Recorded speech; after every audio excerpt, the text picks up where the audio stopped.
Сердечно приветствую!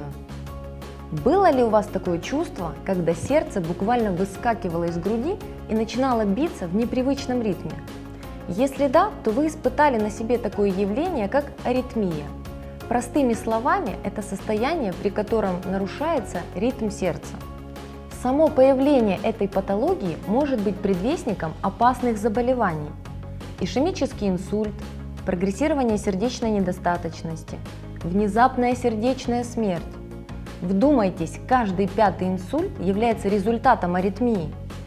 Причины такого состояния могут быть разные. Если эпизоды единичные, это простая реакция на стресс.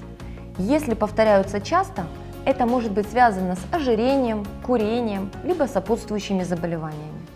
В любом случае нужно обязательно обратиться к кардиологу для того, чтобы исключить более опасные причины.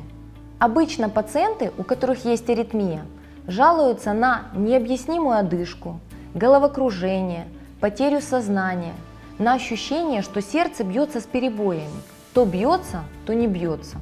Проверить ритм вашего сердца нам помогут электрокардиограмма, УЗИ сердца и холтеровское мониторирование, запись электрокардиограммы в течение суток. Если аритмия подтверждается, я рекомендую своим пациентам принимать антиаритмические препараты, исключить алкоголь, курение, кофе, в рацион включить продукты, богатые содержанием кальция, магния и калия.